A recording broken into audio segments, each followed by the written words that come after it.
Welcome. My name is Cameron Lee, and you're listening to a series on the Old Testament book of Micah called Heartache and Hope.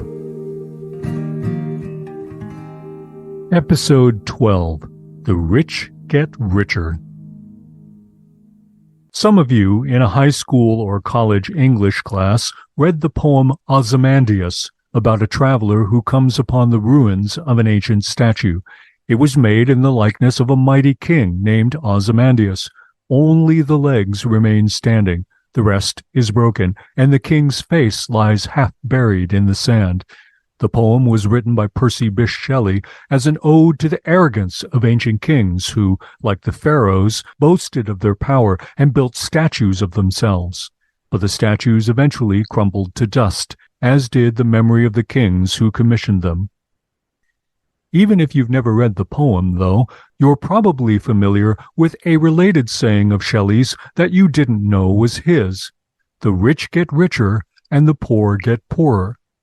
That observation was already true long before Shelley's time, and it's still true today.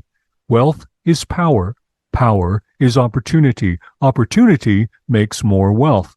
Conversely, poverty isn't just a lack of money. It's a lack of the power and opportunity that wealthier people take for granted, making it harder for the poor to climb out of their economic hole. Here's a simple example. If I have enough money to keep a specified minimum balance, I can open a no-fee bank account that even pays interest. I know these days it's not much interest, but in theory, the money grows. Wealth begets wealth for me, and the bank in turn uses my money to make their own money and keep their stockholders happy. If I can't keep that minimum balance, however, if I don't have that kind of capital, I have to pay to keep my money there, and the bank pays me nothing. In other words, the people who can least afford the monthly fees are the ones who have to pay them, and the ones who don't really need the extra interest are the ones who get it. But hey, that's just good business, right?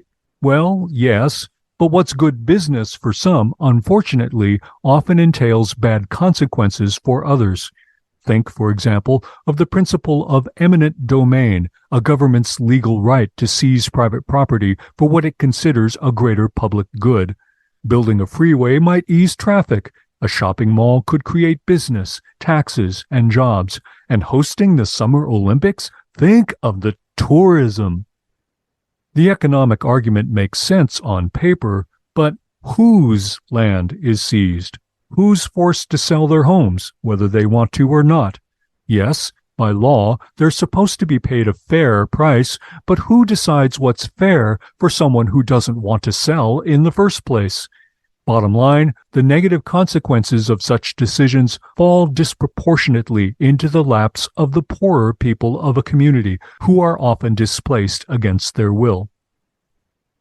My point isn't to critique eminent domain, nor to join the ranks of protesters who don't want the Olympics in their community. Rather, I want us to connect emotionally to what Micah is saying to the people of Jerusalem. God's people were always meant to be those who cared for the neediest among them. This is explicitly commanded, for example, in Deuteronomy 15:11. There will always be poor people in the land. Therefore, I command you to be open-handed toward your fellow Israelites who are poor and needy in your land. Throughout the Old Testament, wickedness is characterized by arrogance and the abuse of the powerless, like widows, orphans, and strangers in the land. See, for example, Psalm 94, verses 4-7. So when Micah preaches against wickedness, he doesn't do so in the abstract. He knows firsthand what he's talking about because he lives among the rural poor. Micah comes to the city of Jerusalem with a word from God, taking aim at the fat cats who are taking advantage of his neighbors and others who can't stand up to their power. Woe to those who plan iniquity, to those who plot evil on their beds. At morning's light, they carry it out because it is in their power to do it. They covet fields and seize them, and houses and take them. They defraud people of their homes. They rob them of their inheritance. Micah chapter 2, verses 1 and 2. You know the literary stereotypes: sleazy, money-grubbing landlords who take advantage of their tenants, ruthless corporate raiders who ruin their competitors.